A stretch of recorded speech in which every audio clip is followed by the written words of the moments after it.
That's enough of that shit.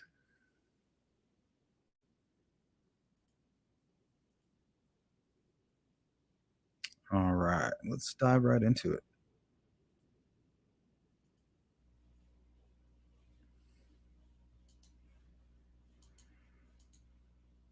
Okay.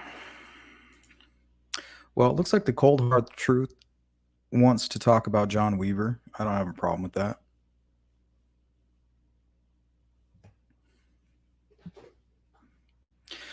Cold Hard Truth says the person in that picture is not John Weaver. John Weaver works for Subaru in Lafayette, and he's a former firefighter. How does working for Subaru in Lafayette and being a former firefighter exclude him from being in that image? I guess that's my first question.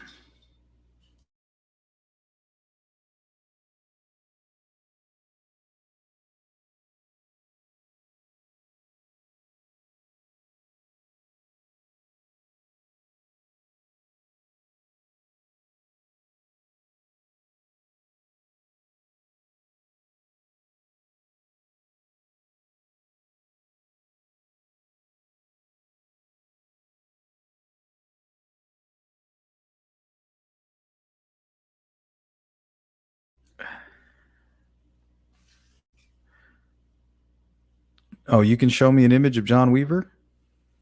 Send it to my email, sleuthintuition at gmail.com, and we'll take a look. Yeah, I don't know if it's him. It could be him. Very similar looking.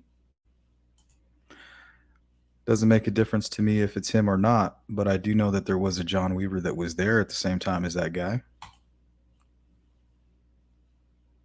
If anything, that's not a worker. Well, it could be a worker, but it's most likely management from whoever owns that house.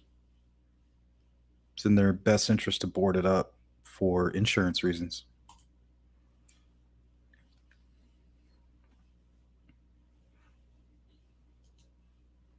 Who said that that was John Weaver?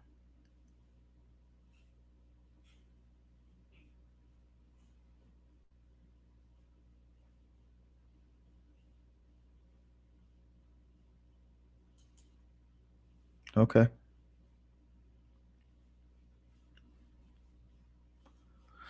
What's up, everybody? Looks like we got Deb in the house. What's up, Deb? Olivia. My guy Joe. What's up, Joe? What you doing? We got some newcomers. I don't trust newcomers.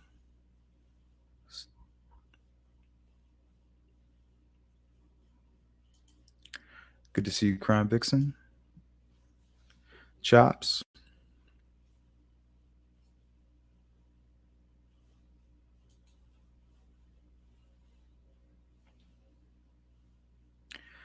Cold Hard Truth is very adamant about this Weaver guy. You don't think John Weaver could be boarding up that house? So now he can't be boarding up something because he's John Weaver. Interesting.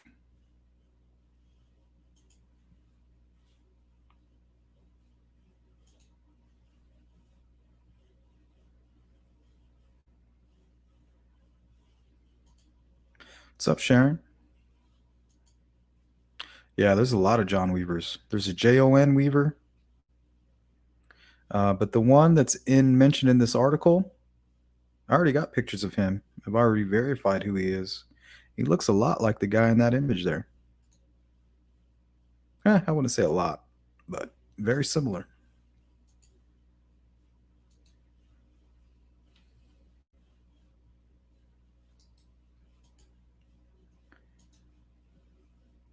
What's up, Lauren? Miss Thang.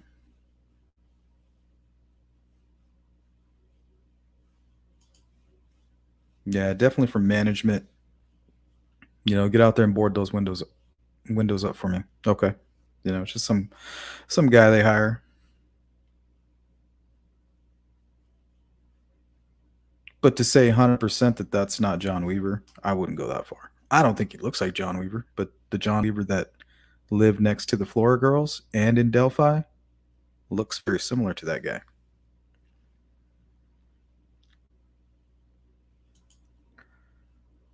What's up, Digital?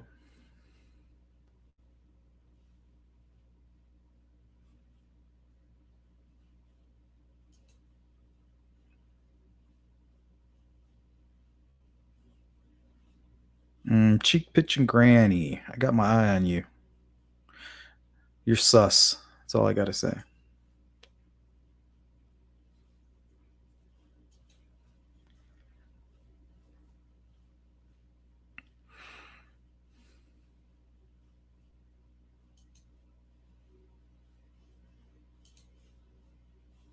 Meow Zedong.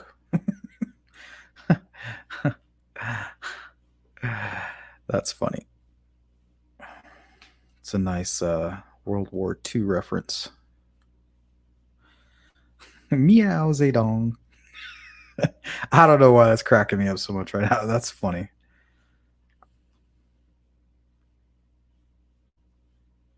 It's pretty good. All right, let's read this article. I guess we can start with John Weaver, since the cold hard truth is insisted upon it.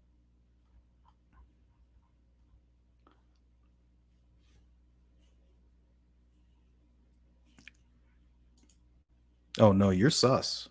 You're definitely sus. I don't like unfamiliar faces.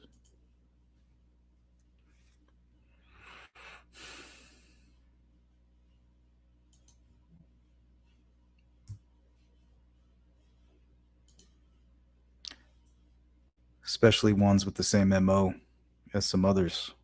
Mm-hmm. Wanda from Missouri. Hi, Emily. I live in Lebanon.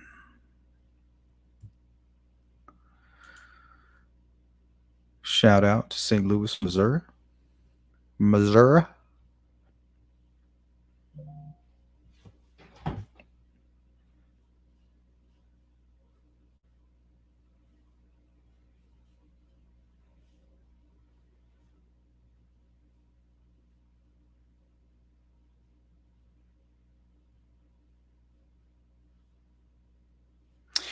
That's not the John Weaver we're talking about today. Thanks for sending those to me, though.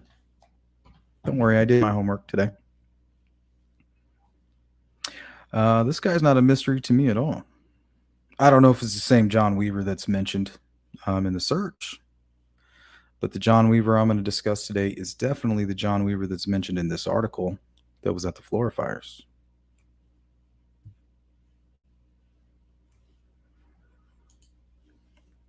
So let's take a look here. Are you guys able to see that? I can blow it up if you need me to.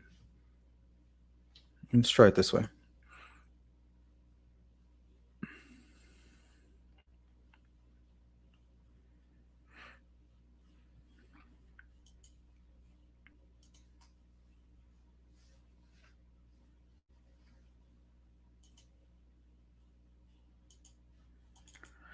Well, looks like this is no better.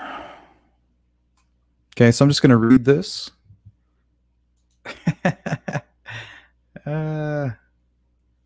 You up? Yeah, I'm up too. I got a road trip in the morning too. So hopefully this stream will do the trick. Okay, so it says here in the photo, it is from 2016. Friends and community members dropped off flowers, balloons, dolls, and stuffed animals in memory of four sisters. So once I'm going to read this, and it makes mention of a man named John Weaver who lives right around the corner from the girl's daughter. Even makes a statement to the reporter, which is quoted in the article. And the John Weaver was the first person to start the memorial. So him and his daughter went and laid down these dolls, these flowers, and the balloons that say "I'm sorry." So it says here, Flora friends of a mother and her family torn with tragedy Monday morning began to memorialize a Flora home just hours after the four girls inside died in a fire, dropping off balloons, flowers, dolls. Remember the sisters whom the town now calls their own. The early morning blaze in downtown Florida killed four young sisters, authorities say, and injured their mother, as well as two law enforcement officers who responded to the flames. We all know one of them was, what was it, Deputy Yoder, I believe. Okay, Cold Truth, we get it. And nobody's saying that that's John Weaver. I'm simply saying it could be. And the John Weaver that you showed me the image of is not the same John Weaver that lives near the Florida girls. I'm sorry. You're just wrong. You're 100% wrong. Whether or not it's the John Weaver that's mentioned in Delphi, I have no clue of that. But it is not the person we're speaking of today. The early morning blaze in downtown Florida killed four young sisters, authorities say, and injured their mother, as well as two law enforcement officers who responded to the flames. 10-year-old Audrey Weaver said she remembers her friend as someone who's funny, sweet, and always had a smile on her face. She knew all of the girls, but Audrey said the oldest of the four was her best friend. I believe she was 11. A friend of hers since kindergarten. If she ever did something wrong, she would always say sorry. She said she was a great friend. I'm glad she was my friend. Audrey's father, John Weaver, said they recently saw the family at the area IV agency where the mother was signing her children up for Christmas adoption program. Weaver said single parents like she and him could qualify for free presents during the holidays. So that also made me think of the welfare building in Delphi. Somebody that might be familiar with CPS and welfare. I'm sure it was difficult to take care of four girls, he said. She's supposed to pick up her presents on December 19th. He remembers the oldest sister as an encouraging friend of Audrey. She had a good aura, a nice, bright shine to her, Weaver said. Okay, so this is the Weaver best friends. His daughter's best friends with the eldest girl. She was 11. So that would have been 11-year-old Kiana Davis would have been her best friend. Okay. So now let's take a look at where he was staying at the time.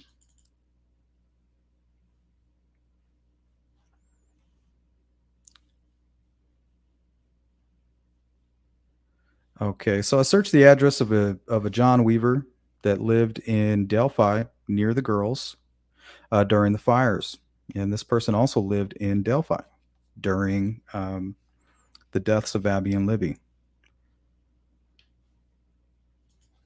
So let me show you this. I actually searched his information completely, verified him through Facebook, through family members, and whatnot.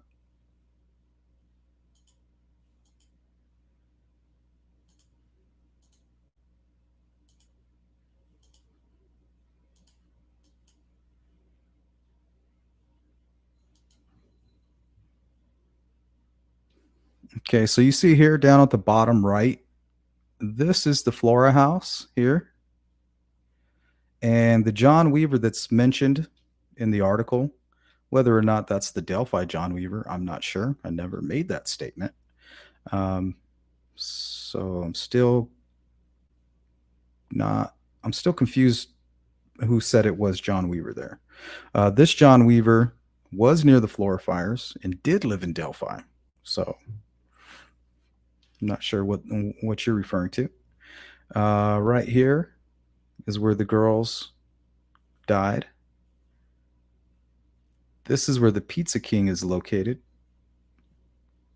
And just around this plaza is where the John Weaver mentioned in that article lives.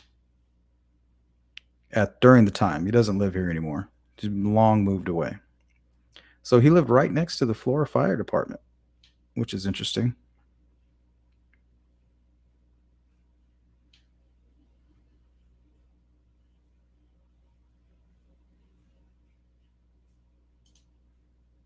All right.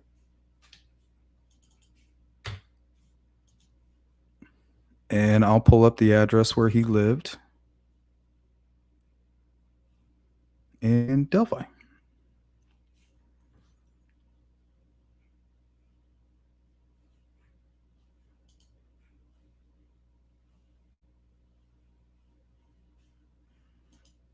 I should have known you were gonna be a little bitch.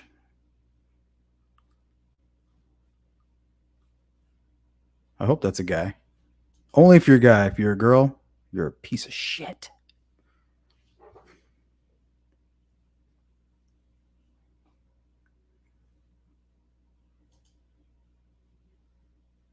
I think they're 9 miles, Tammy. Hey, what's up?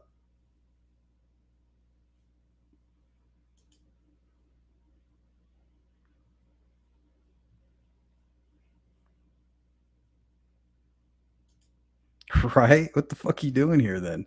It comes on 1,000 times a day, and I watch every minute. Mm-hmm. Who are you again?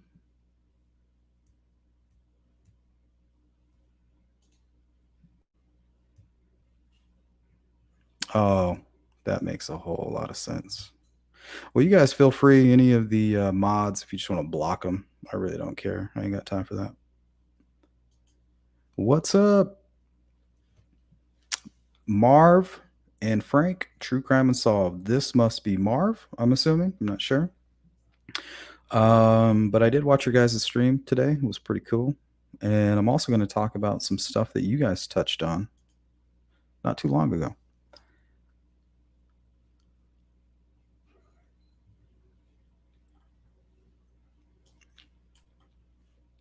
All right. So this is where he lived during the same John Weaver that's mentioned. Now, I don't know if this is the same John Weaver that's mentioned on the radio, but I've verified that the person that was mentioned in the Flora article lived right here near Riley Park when the girls went missing.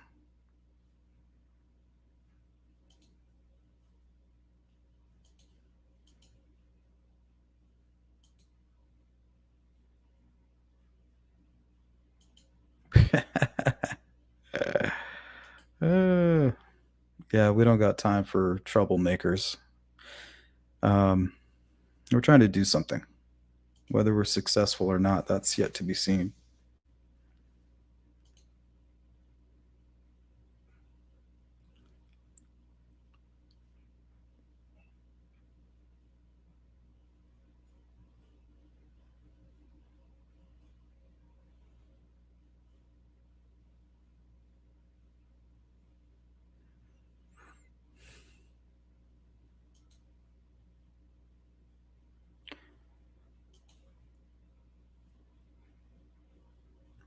Okay.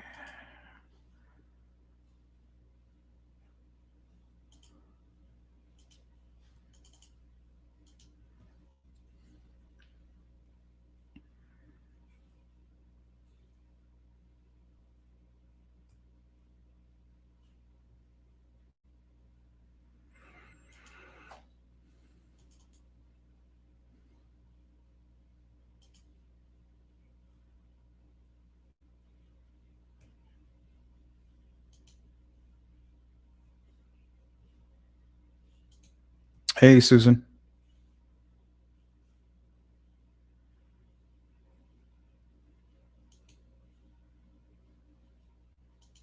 What's up, D?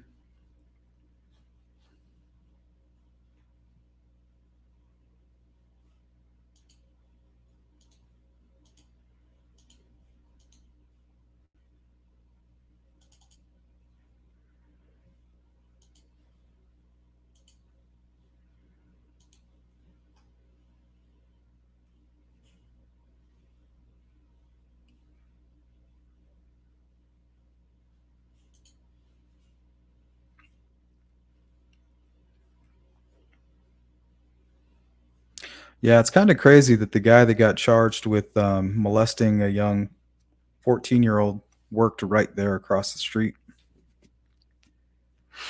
I think that's pretty strange. What was his name? Sandifer? Mark Sandifer? AKA Joe? That's freaking crazy to me. Right across the street from where young girls, like that would be a motive, right? Trying to conceal something along those lines.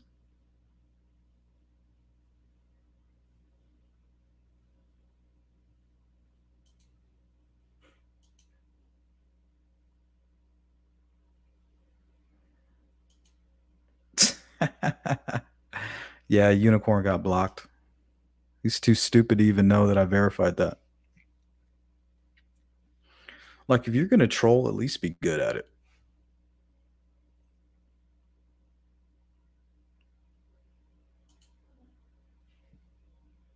What on John Weaver? I'm not sure what you mean. The lengthy divorce.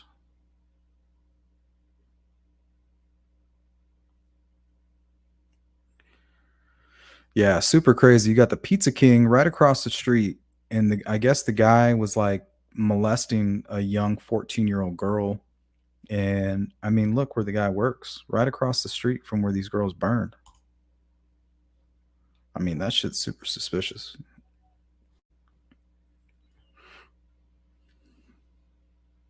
And tomorrow in the member upgraded members meeting, I'll go ahead and show you some images of the guy that I found that lives right up the street, the John Weaver that I located.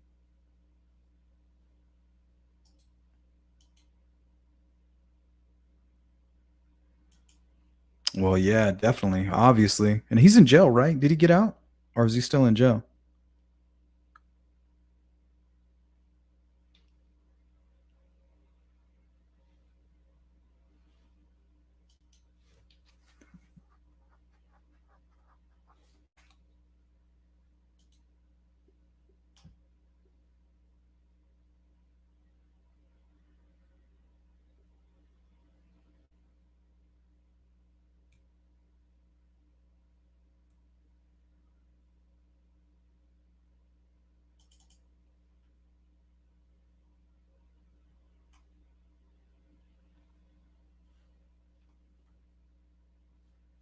All right, let's take a look at this article. Let's see. I think this is the first one that came out on this guy, Sandifer, Mark Sandifer.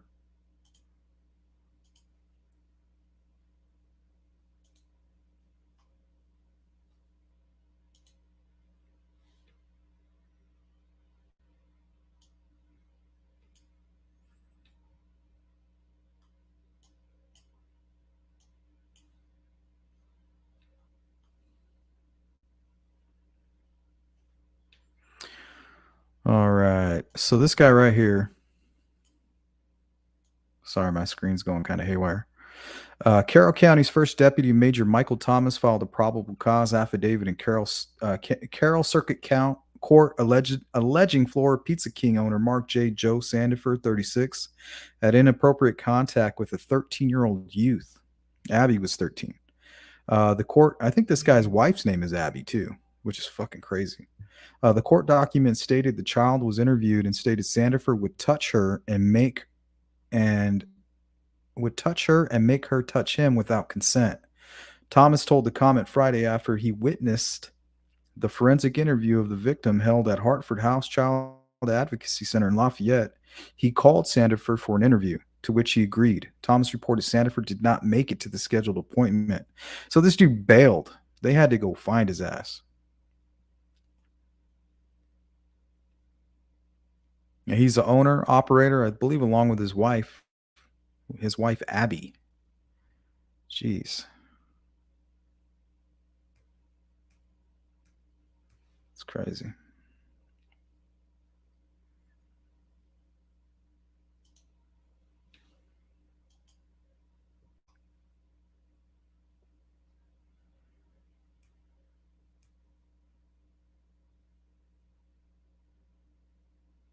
So I don't know. That kind of brings me to the whole Riley Park thing as well.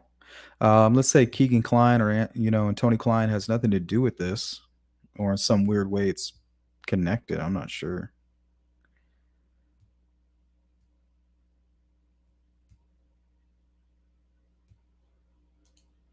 Oh yeah, he's disgusting. Hey, what's up, Dave? Yeah, somebody's saying he was there. Okay, let's just jump right into Riley Park. I have no rhyme or reason. I just I spent way too much time going through all this information, and I want to make sense of it. Not confusion, but sense. All right.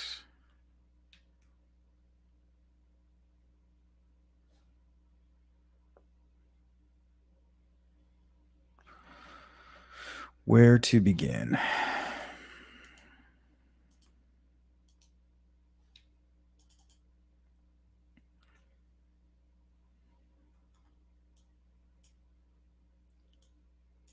All right, let's start with this old tweet.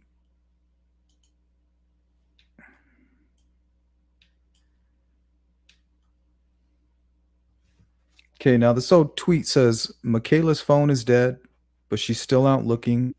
Two parties are on both sides of the creek. They started at Riley Park.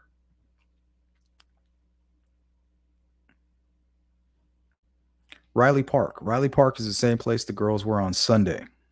So after Abby was hanging out with her grandfather and they checked out of the hotel, they went to Riley Park where Libby met Abby, and that's where Abby would join Libby from that point on, and the grandfather would go home.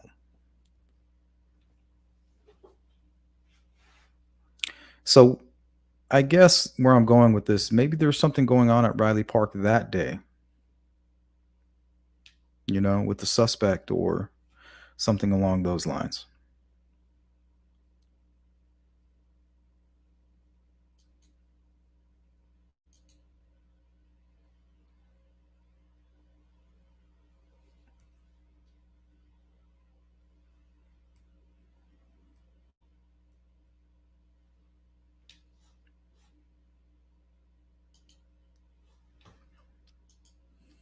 All right. So Riley Park, pull up these trail maps here. Now I've gone over this before, a long time ago, but it brought me back to this. Something very strange. Let's take a look. Let's see what you guys think about this. Give me your honest opinion.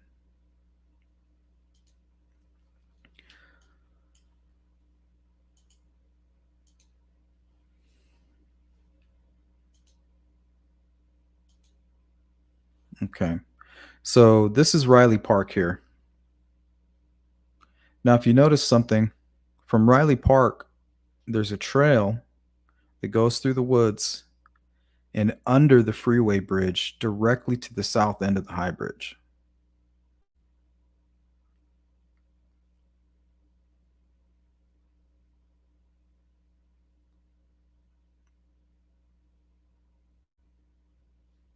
So I thought that was a strange coincidence.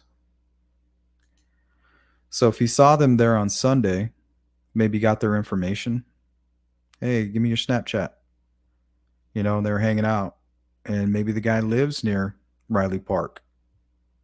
Because you can live somewhere near this Riley Park and make it to the south end of that bridge probably within maybe 30 minutes, less than 30 minutes on foot, if not more.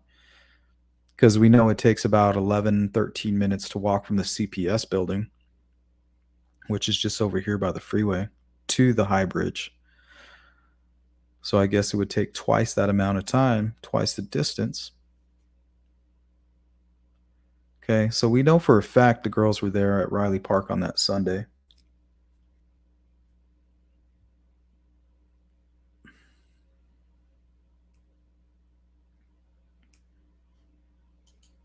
Hey, what's up, Derek?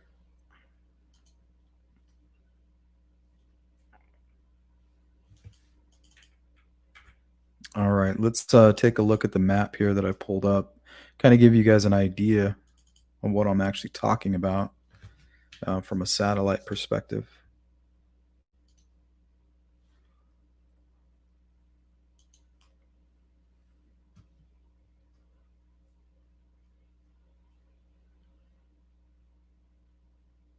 Okay, so here's a map here. And what's strange is like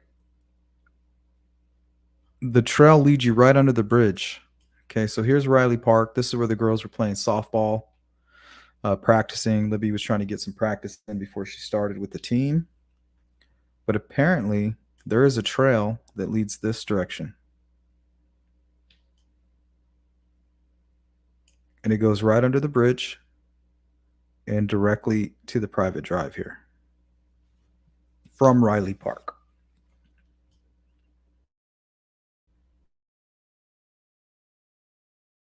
Now, if you wanted to, you could even go into this other bridge, but that's a whole another rabbit hole. and a whole other set of POIs. So let's say the girls posted Snapchat. Okay, or they said they were going to meet somebody here. It could have been this group of people. Because I mean, it's strange that trail goes directly there to the south end. You know, so that means that whoever, if somebody did take that path for whatever reason, nobody would see them. They bypass all of the normal walking paths, and they were on a designated trail apparently, if that was the case.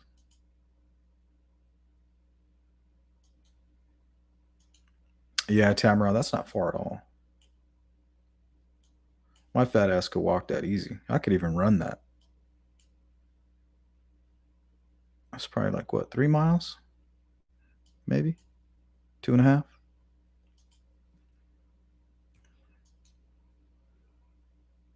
Leah B seems to think it's a conspiracy.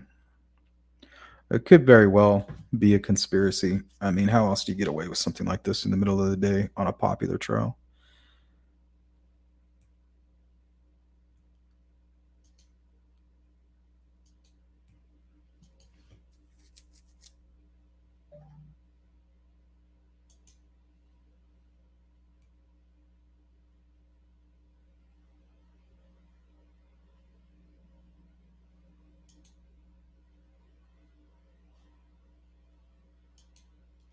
All right, let's keep this going. And then something else I found strange about Riley Park.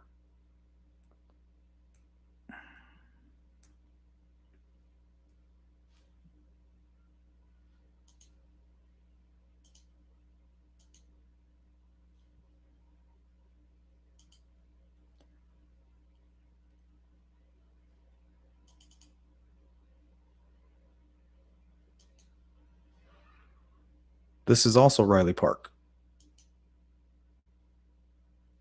This is where a 4-year-old boy was swimming and was swept away during a high water levels in an unexpected current.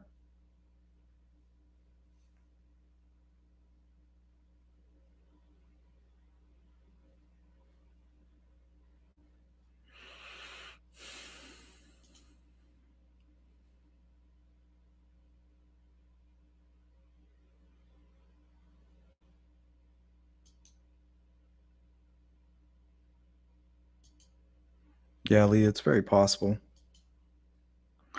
I mean, there's so many kids stolen all the time, and we know there's people out there that sacrifice children and do all kinds of weird stuff. So, I mean, I wouldn't doubt it.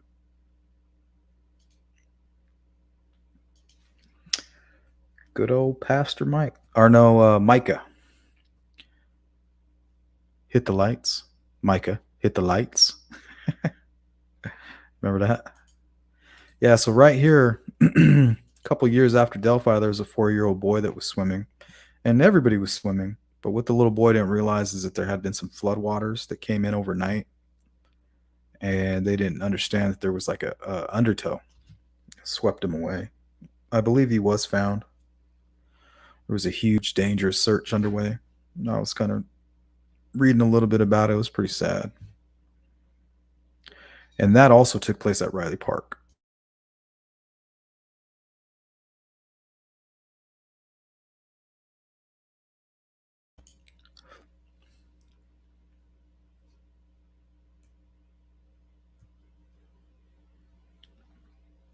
Yeah, I had a video,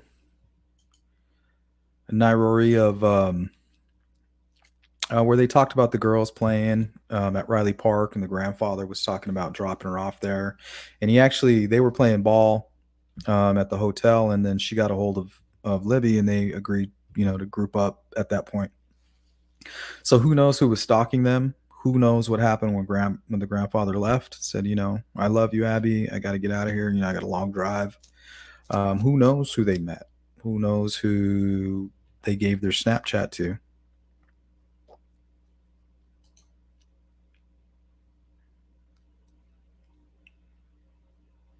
And I'm doing a show with That's Just a Waste of Time YouTube channel on Tuesday. And we're going to talk a lot about the days and weeks leading up to the crime.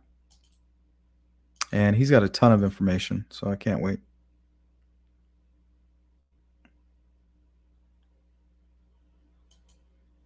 Yeah, I did see a lot of the information in Web Sleuths.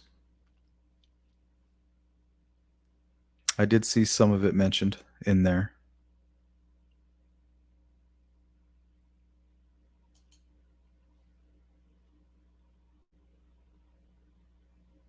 I even saw something on Web Sleuth about a ward weaver. Um, it's, I guess, somebody who apparently. Now, this is a rumor, and there's a guy named Ward Weaver that's charged with multiple kidnappings out of or Portland, Oregon, if I'm not mistaken. But apparently, a guy by the name of Ward Weaver was accused of sexual assault or inappropriate behavior with Abby. I read that on Web Sleuth, so I don't know how true it is. That was something posted on there a long time ago. So I don't know how true that is.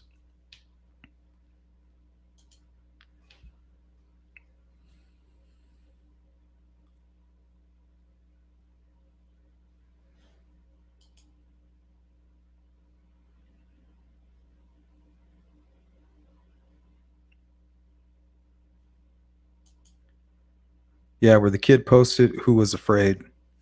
Yeah, that was most likely a troll, but still interesting. I would like to find out who that kid was. Apparently, he said he was a hitchhiker. He went along with the guy, and the guy was like, "Well, we're going to do such and such." And basically, he was, if not a witness to the murder, he was a witness to the before and the after, and knows the guy. And I think it was posted fairly soon after the crime, which gave it a little credence. Yeah, that's what that's what's mentioned in Keegan Klein's interview transcript, that they found a huge pedal ring. Yeah, so scary. And usually it takes somebody of influence and power, to make something like that happen.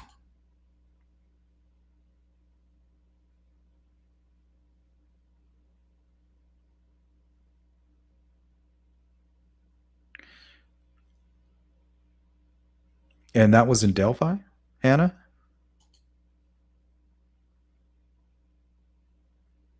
Yeah, it's terrifying.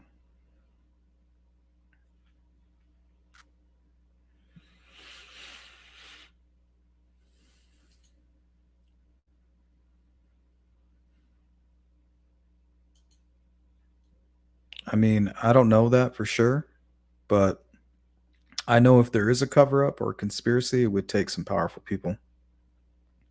And I don't mean super powerful, I just mean somebody who can stick their hand in the cookie jar, and just move a few things around if they need to.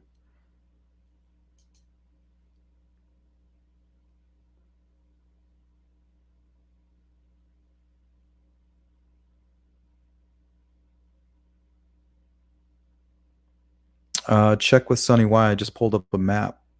It's a trail map, and it has the trail on it. I think that'll suffice. Sure, Sunny will agree with me.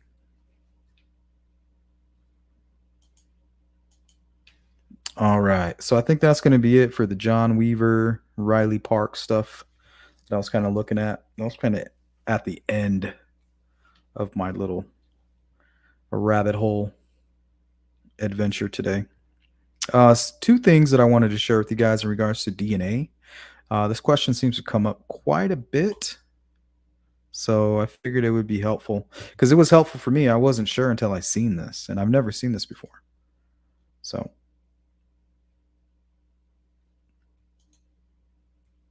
yeah, that's a good theory. Because if you could somehow get the upper hand on Keegan, uh, and he's unaware of it, you could easily pin something on him.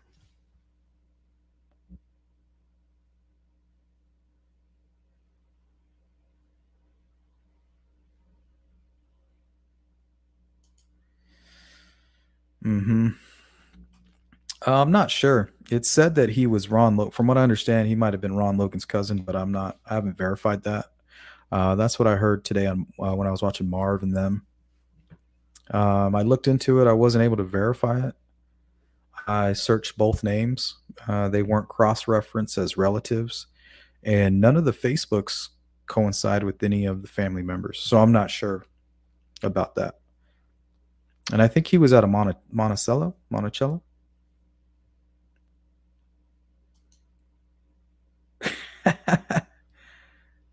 That was a pretty cool rock. Your bruiser rock.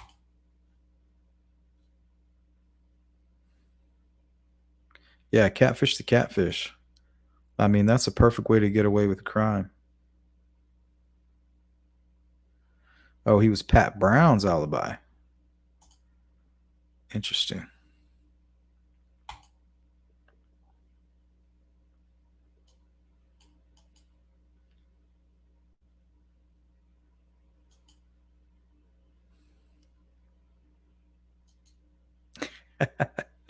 You're so funny.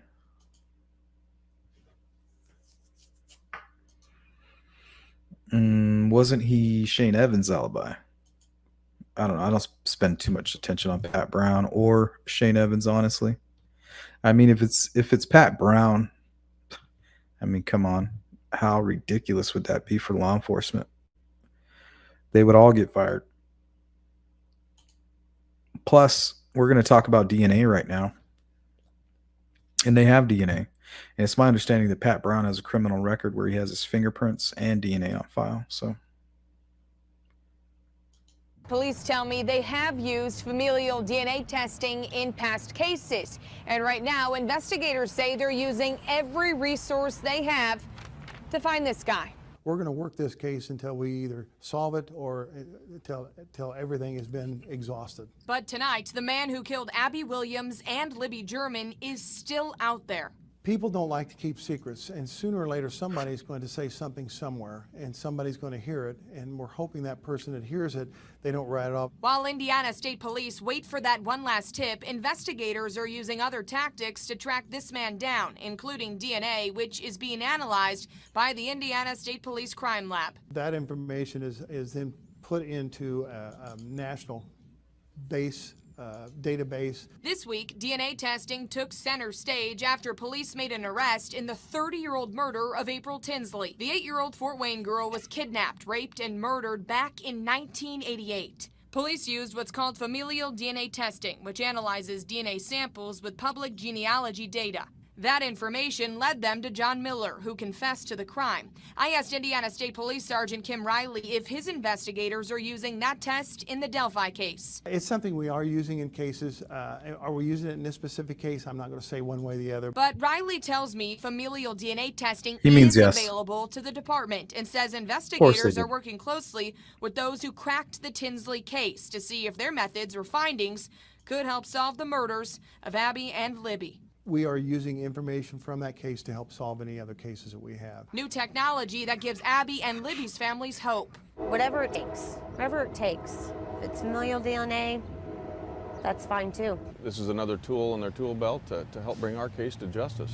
Once again, investigators reminding everyone Abby and Libby's case is not cold. They're still following up on dozens of tips and leads, but need your help. If you have any information or know who this guy is or of his whereabouts, call 844-459-5786 with that one last. yeah, the April Tinsley case is disgusting. I've covered it. I did a 2-hour live stream on that case. Yeah, that case is just extremely disturbing. And the way they caught the guy and the way he just really didn't care. It's just crazy that these people that their life means nothing to them and they go out there and they take, that God-given gift away from these children. I don't know. I don't know what to say about it. I don't know what to do. I don't know how to stop it.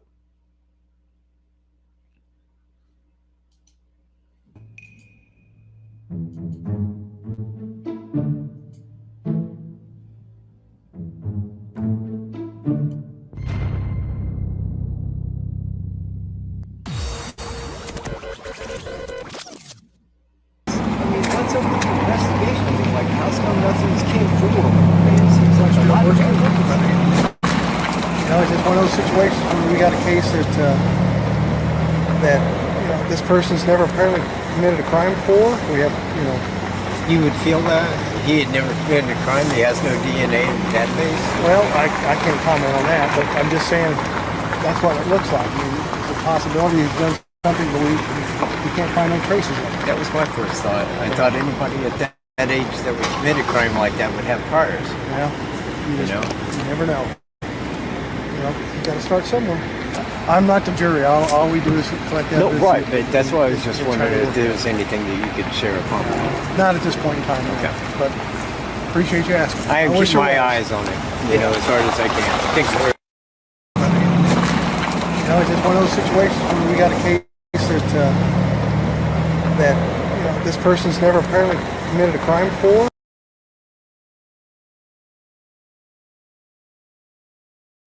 This is good journalism here by Michael Catt. Rest in peace, by the way. Um, Michael Catt asked him straight up, and he answered him. He said, "Well, it looks like we have a guy here that hasn't committed a crime."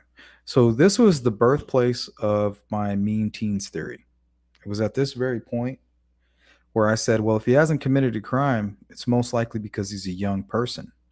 This could have been a fledgling killing."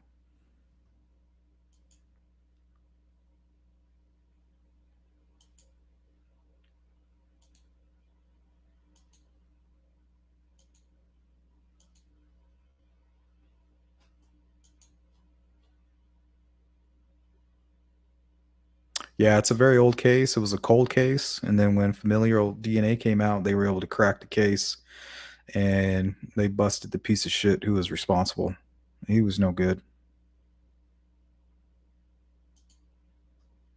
Digital, I tried to link JP. I asked some of my local sources, and they reached out to people that went to school with both, and they knew both of them, but they couldn't link the two.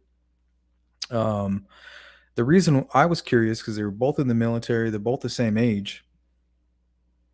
So I had a feeling that maybe they went to boot camp together, but I couldn't verify it either way.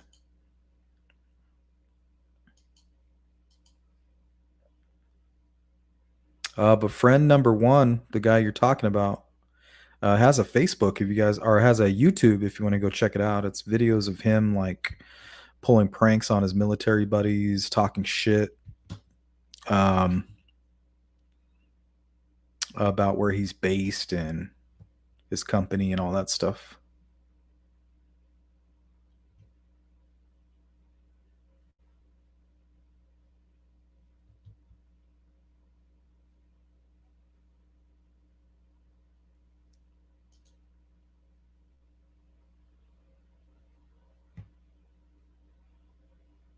Later, Miss Thang. Yep, and that might be the problem with the DNA as well. Um, but I don't know. I don't know why they would be searching and talking about DNA in regards to Daniel Nations when they had a suspect in the search party that they were just trying to build a case on.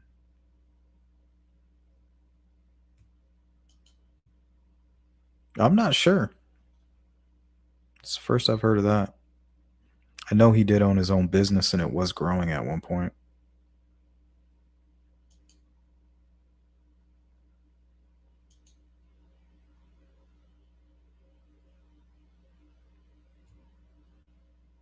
I don't know, Carol, but it solved it, right? I'm not sure what you mean. That's awesome. Case is closed.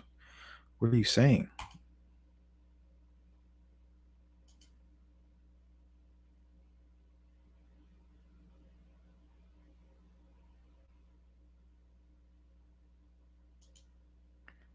Yeah, I think there's only two out there that do automatically. Like when you sign up for it, you're actually signing away your rights to that. And I think it's the two major companies.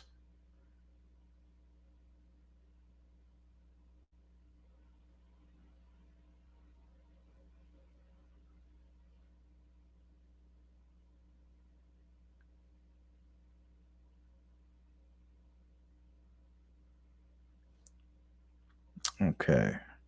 So this will probably be we're going to finish on this one and this is going to be deep. This is a long rabbit hole.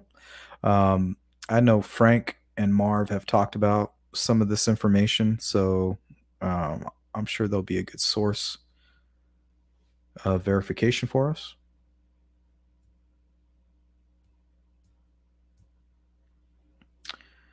So let's take a look.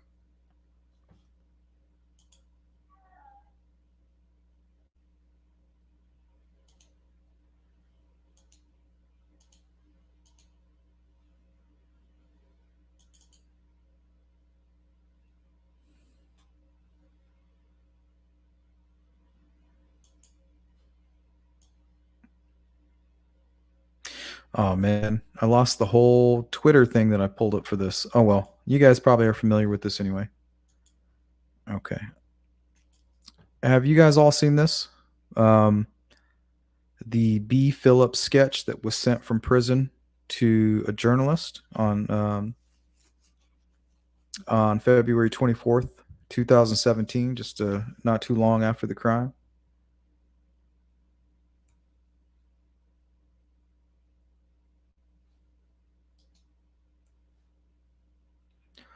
So this was sent to a journalist from a prison, and this is before anybody has really had a chance to even view the video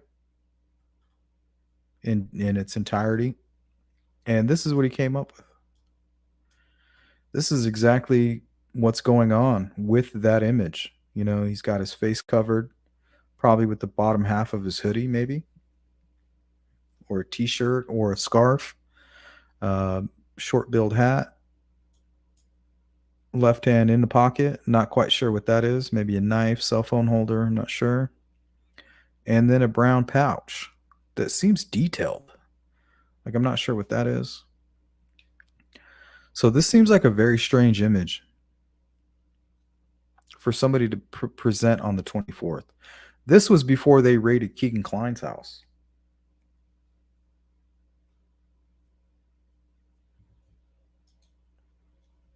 Okay, now if you take a close look down here at the bottom,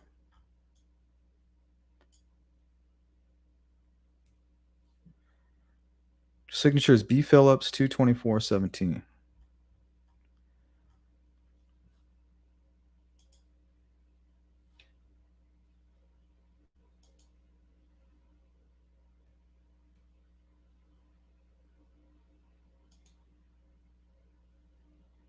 Yeah, definitely. I know Marv and Frank have seen this. I seen some coordinates that were put out by you guys on, I believe, Facebook with B. Phillips, and I'm about to jump into that right now. Actually, while I was going down my rabbit hole, I seen your post on Facebook about it. I was a little impressed.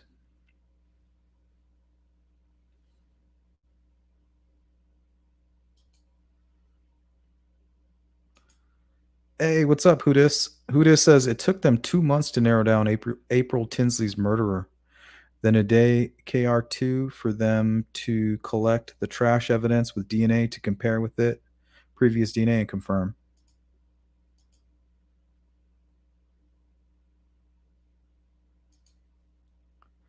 Yeah, this is weird. Look how detailed that is.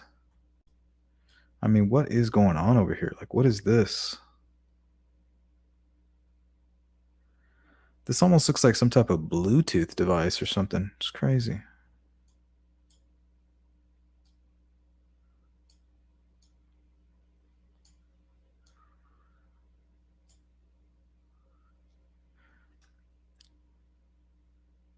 Weird.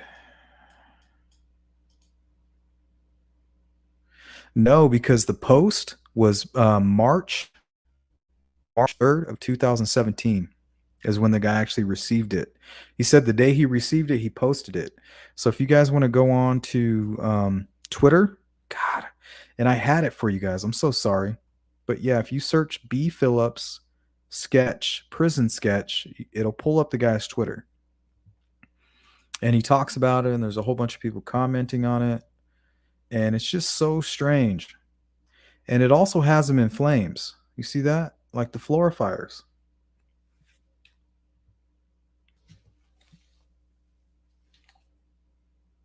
Crazy.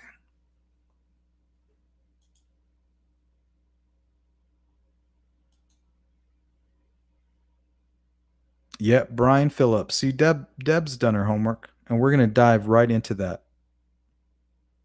Yep, that is the same guy. Well, there's two guys. I'm gonna show you the first one that I found, who's most likely has nothing to do with it, and then I'm gonna show you this other guy who was super sus.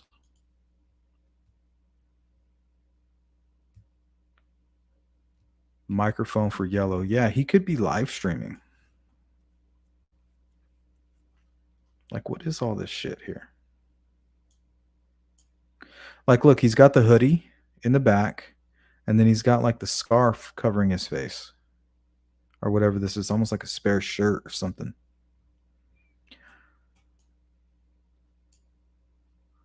Right hand in the pocket. And what is this? Like, why is that's what kind of stood out to me right there, was this. Like, what the fuck is that?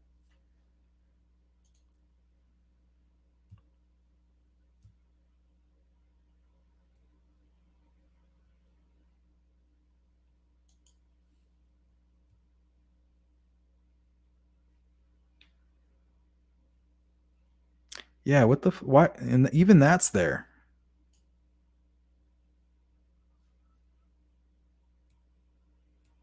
Yeah, I think it's just a reflection as well. But why is this so prominent here? You know, maybe it's not. Crazy. I don't know. I just thought it was super interesting.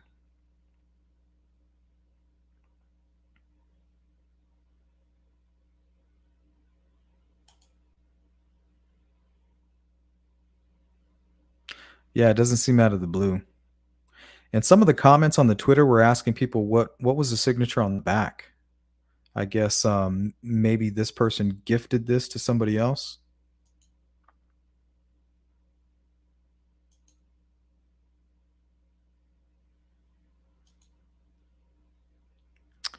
Bitch burner. That's what we call them around here.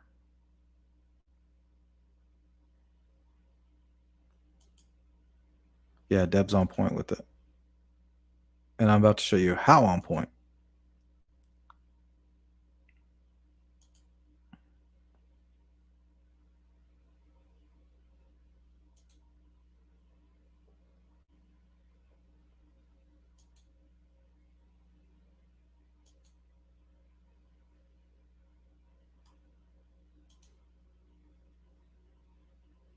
Well, it's just a shirt or something. Look.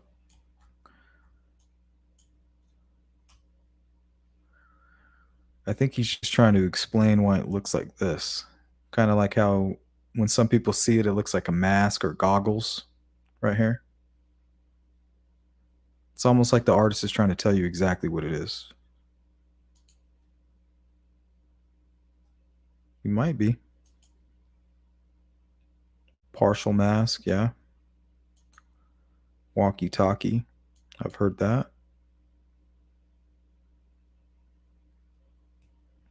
Or shirt sleeve. Kim Riley always says shirt sleeve. That's his go-to. Yeah, it looks like a phone case, huh? Like, why would you put a phone case in your drawing? Like, that's just too detailed. And look how good he made it. He's like, it specifically looks like this. Like, what the fuck?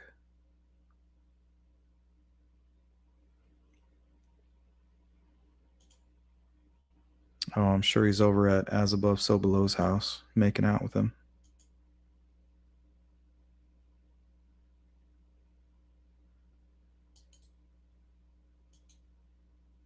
Yeah, how did he get so detailed with it?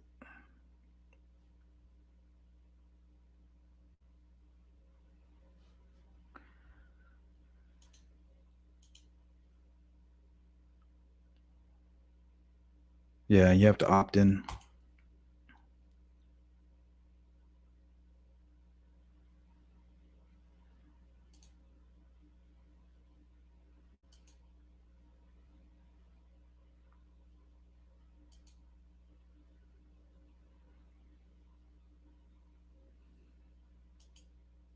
Yeah, it was sent to a journalist. I want to say his last name was Paul. Either his last name or his first name's Paul. Man, I had it all. I'm sorry, you guys. I kind of dropped the ball on that, but it's really easy to find.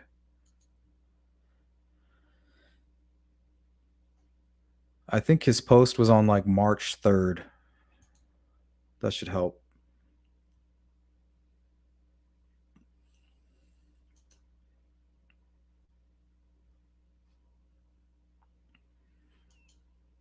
Okay, so let me tell you what I first found when I was looking up people with the last name Phillips.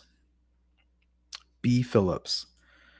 So I found Robert Phillips, and I thought could have been, short for Bob. Bob is short for Robert. And this was the guy I found.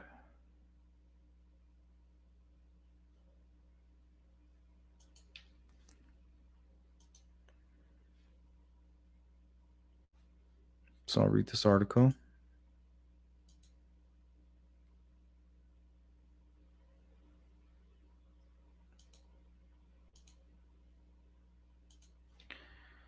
All right.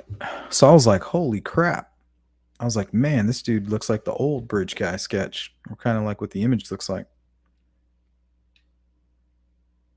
Okay, so this was published October 17th, 2018. A truck driver from Jackson is accused of giving marijuana to a runaway 14-year-old. And I believe he's from Michigan, if I'm not mistaken. So he was traveling from Michigan to Kentucky. 14-year-old Robert Phillips was arrested on Monday in Laurel County, Kentucky, after police found a missing teenager inside his semi-truck. A post-arrest complaint says authorities in London, Kentucky received a call Monday that a 14-year-old had been taken against her will from Michigan. Yeah, Michigan. A trooper pulled Phillips over south of Lexington and found the girl in his truck unharmed. The complaint states the girl was on the run from a group home and asked Phillips to come pick her up. Why the hell were you in communication in the first place? The girl told police that Phillips had rolled up a marijuana joint for her to smoke and was giving her CBD oil under her tongue. After searching the vehicle, police located marijuana and CBD oil. Phillips is charged with the unlawful transaction of a minor and possession of marijuana. Records indicate he is still in Laurel County Jail.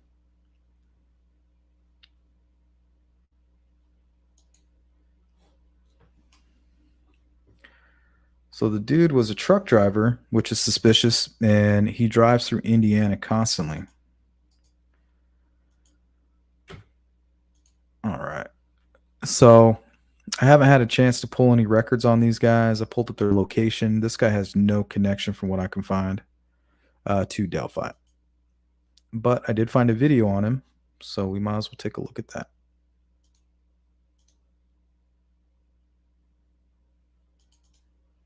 So this was the first B. Phillips that I was looking into, but not the one out of Delphi.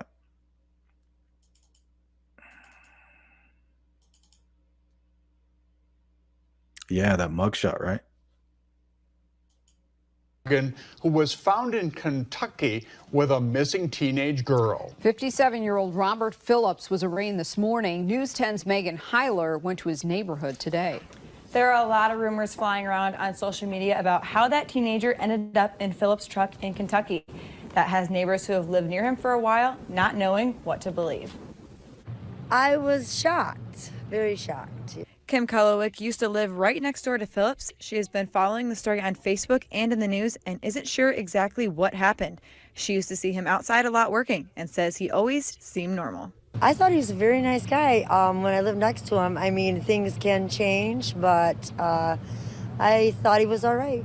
Police say Phillips picked up a 14-year-old after she left her group home. According to court documents, she told police Phillips gave her marijuana to smoke and put cannabis oil under her tongue. Police say they found both in his truck. Cindy. To some neighbors, this was no surprise. He lived in the neighborhood. He just wasn't right. He did some strange things. William Brusso also used to live next to Phillips. He said it was only a matter of time until he was arrested. I always thought in my mind that someday he would get caught, and he got caught. Still, many are left wondering if there is more to the story. I thought For there was what? something else that happened. I didn't think he did it. I thought there was other reasons behind the situation. Phillips is facing 2 charges: unlawful transaction of a minor and possession of marijuana. He's currently being held in the Laurel County Jail in Kentucky. All right, Megan, thank you. Police have not said where in Michigan the 14-year-old girl is from or where the group home is located. We are working to find out what's happening to her. What's up, Jeff?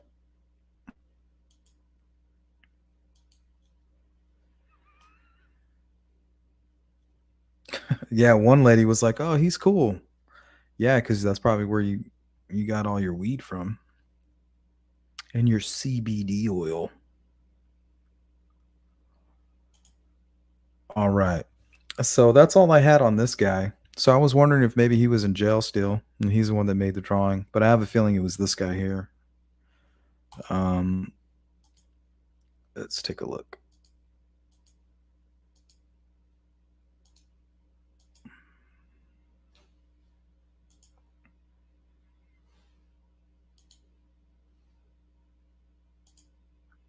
Oh, thank you, Derek. I appreciate that.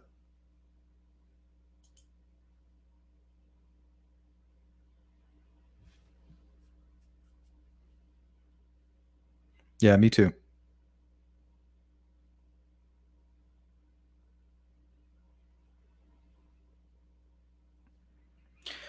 I agree. Thank you for doing that. I mean, it's not hard to do. It took me 5 minutes.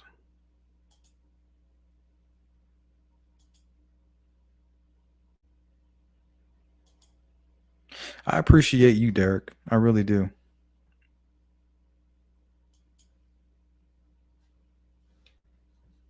All right, let's dive right into this. So the headline is bomb threat called into the Indiana Packers in Delphi, and this was February 22nd, 2017.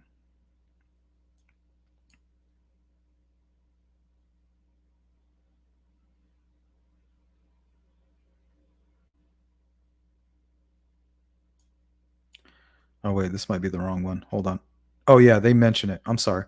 Yeah, they give mention to the other guy, and then they give an update on it.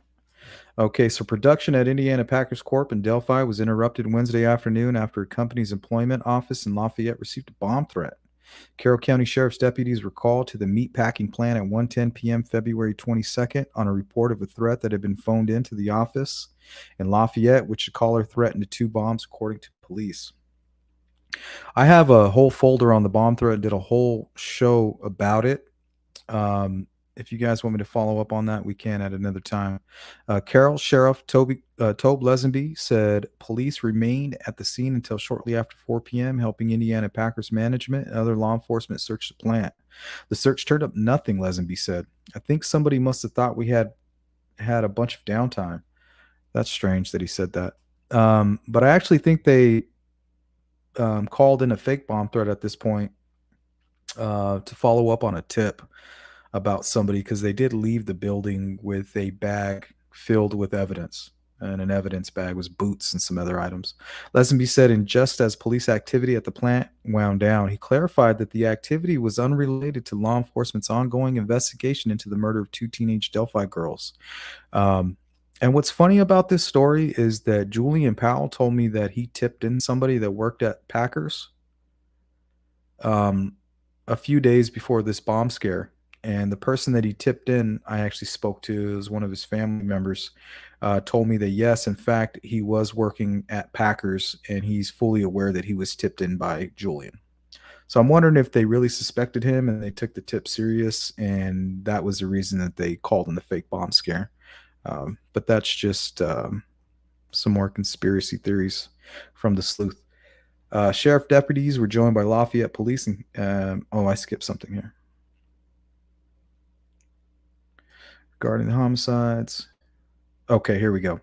An employee of Indiana Packers was a threat was Indiana Packers' second in less than a year. In May 2016, police were called to the plant after another anonymous bomb threat. An employee of Indiana Packers was later arrested and charged in connection with that threat. Brian Phillips of Lafayette is scheduled to face a jury trial this May. Okay, so he wasn't in prison until May, unless he was in. See, this is what I wanted to find out. Was Brian Phillips in jail awaiting trial for his felony charges stemming from the 2016 threat? That's my question. So if anybody knows the answer to that, it would be extremely helpful.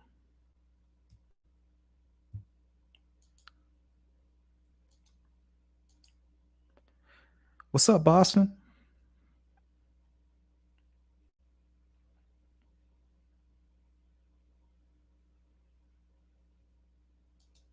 Yeah, and I have a whole folder filled with bomb information on this from 2017, the bomb threat after the killings of the girls. But we'll save that for a different show. Okay, so let's take a look at the update on this guy.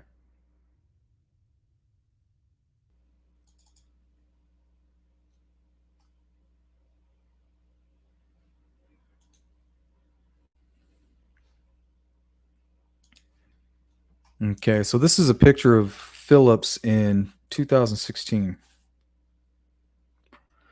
An arrest has been made in an alleged bomb threat to Indiana Packers Corporation on May 9th. Brian Phillips, 47, of Lafayette, was arrested on a Carroll County Superior Court arrest warrant.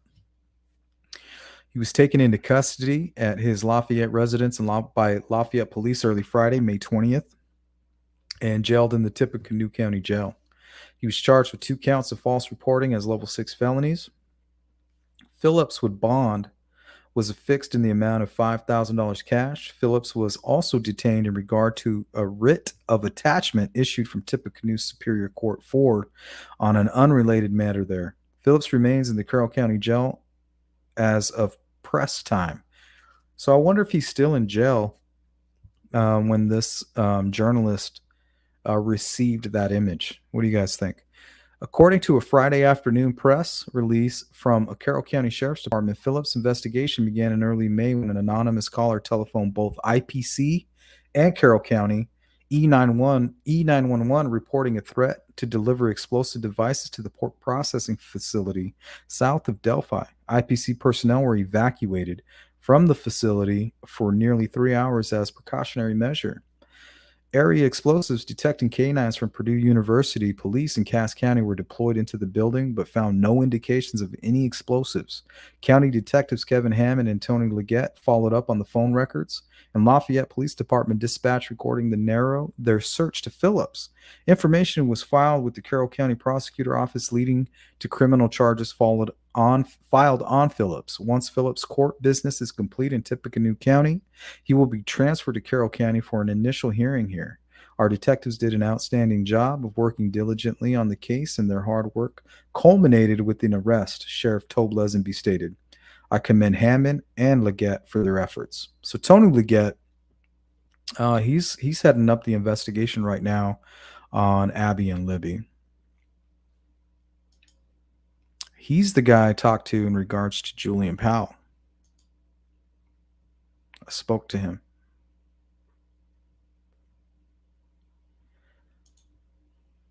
One of his minions. Yeah, that's very possible. Yeah, he's the guy that owns the property, right, Jeff Ayers?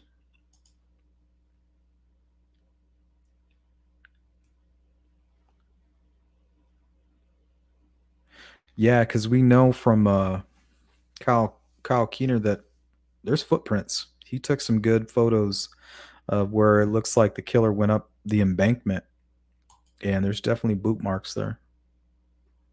One of them's like halfway in the water, and none of the searchers are gonna be doing that.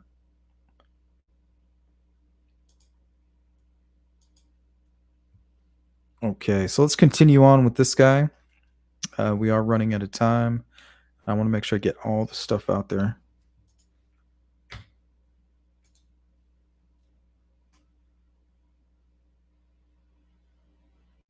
Okay, so I pulled up Brian's Facebook. This was him in 2015. Kind of looks like the guy on the bridge, huh? That mustache. Because the only thing when I'm analyzing that image, the only thing that makes me think of Ron Logan or give any credibility to that claim is that mustache that I keep seeing. Very similar to this.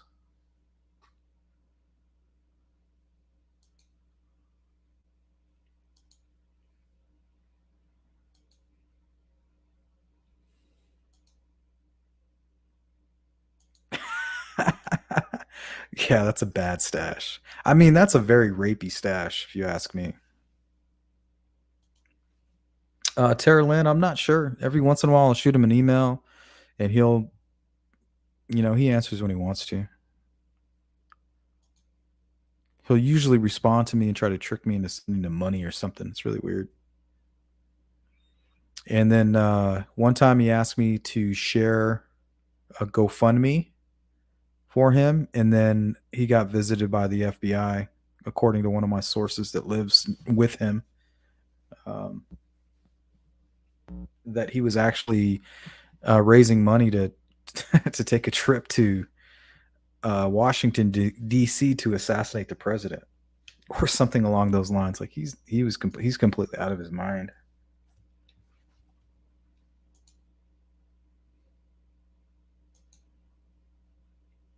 But yeah, he actually got a visit from the FBI about it. Totally unrelated to Delphi.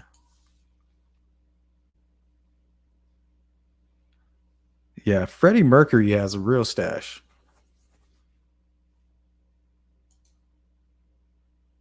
And I don't, to be honest, Freddie Mercury could wear any stash. He could have the worst stash, and it's still going to be the best stash, in my opinion.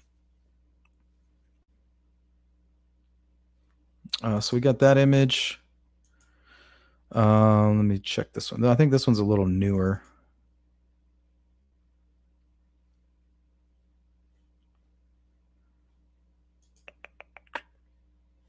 He looks super skinny here.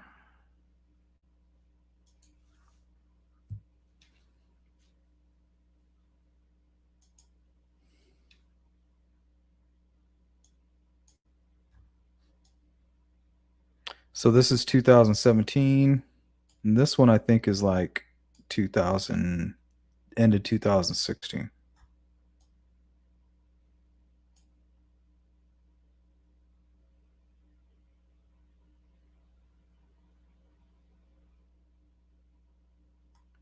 And one thing I noticed also, he's from Las Vegas. I was like, what the hell are the odds of that shit? Circumstantial, but still interesting.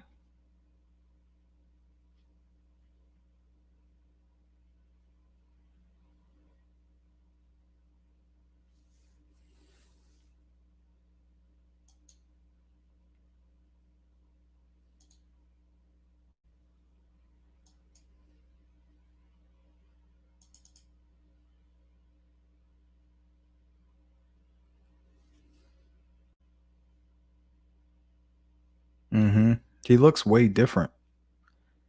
But let's listen to his voice. Come on, dudes. Just go around me, please. I don't know what I'm doing. Kayla Lynn, I don't even think Allstate's going to be able to insure you. Yeah, that's him talking. Okay, hold on. I'm trying to learn how to drive. Shut up, Brian. I'm trying to learn how to drive. This is pretty hard. Go left, sweetie. Hold on. Run him over.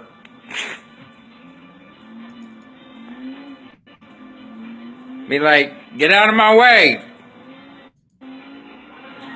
They're spitting donuts.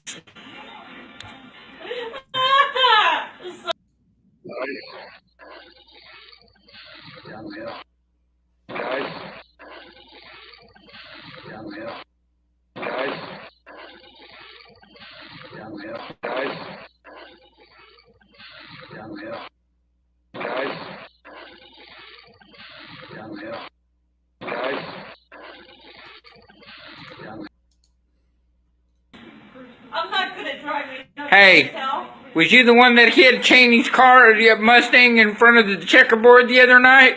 Huh? I think I recognize that driving. And Grandpa.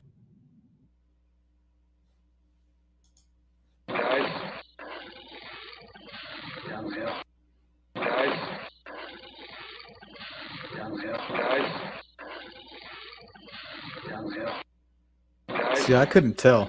I say no. He sounds too high Here pitched. that wrecked your Mustang. Oh, I gotta get through this.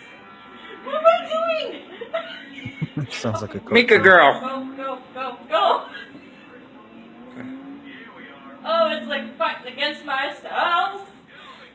I'm sorry about the car. How much damage do you think you did? So much, damn it. You ain't in good hands with Allstate now. Like a good neighbor, State Farm ain't gonna be there. Oh my god, please don't make me drive again. Yep. I didn't think it sounded like him either. Sounds too high pitch.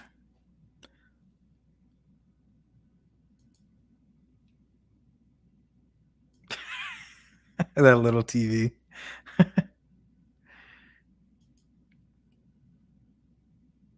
No, I don't think so either. But I did find it, so I thought I would share it with you. You know, because sometimes I listen, like when I first listened to Keegan Kline and then the bridge guy's voice, I didn't think they sounded alike. But now when I listen to it, I do hear some similarities. So, you know, things change.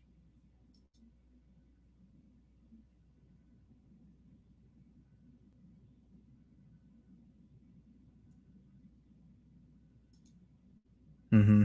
I agree.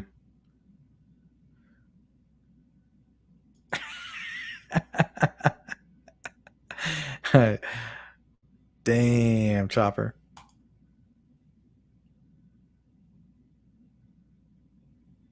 Yeah, we need more video. We need to see the full thing. We need it in its full context. I mean, how long are they going to wait? They're going to eventually show it to us. Why? I mean, why keep waiting? If you're going to eventually do it, what's the difference if you just do it now? All you're doing is saving time.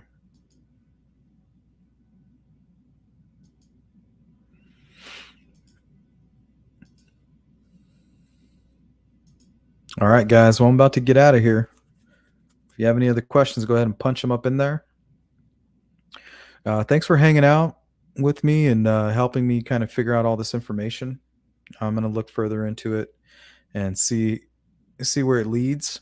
More interested in the whole Riley Park stuff, specifically because that's where the girls were the day prior to being killed. And I'm wondering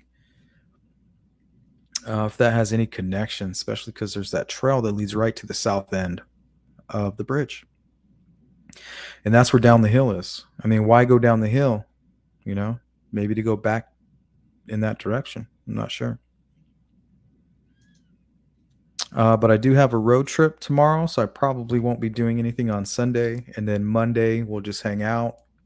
And then Tuesday, Just a Waste of Time and myself, Just a Waste of Time YouTube channel, we're going to be talking about Delphi. He's got some stuff he wants to go over, and we're trying to put something together, but I think we're just going to wing it. Both of us seem to have a good idea what we want to talk about, and we'll see how it goes. That'll be this Tuesday. Not sure what time yet, so keep your eyes peeled for that. Thank you, Marv. Thanks for joining the live stream.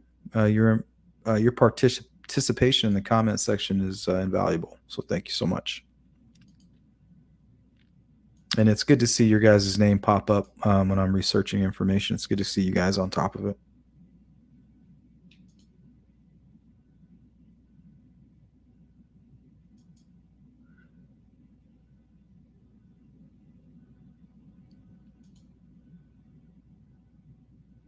Wanky Spanky.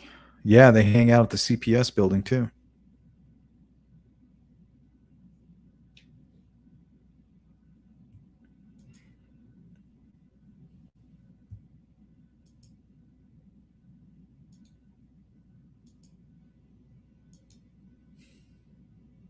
You're welcome. Thanks for hanging out.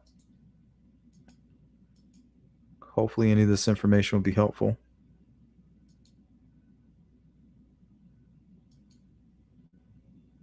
Hey, Melissa. Sorry about that.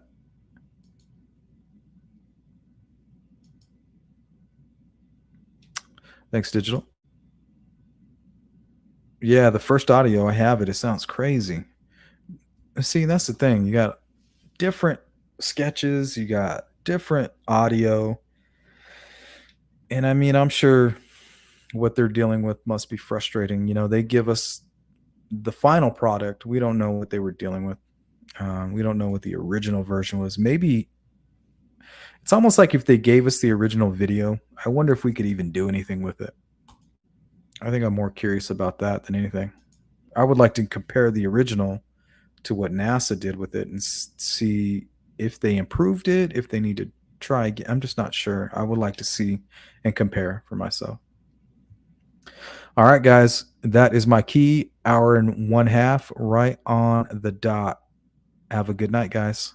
Take care. I love you guys.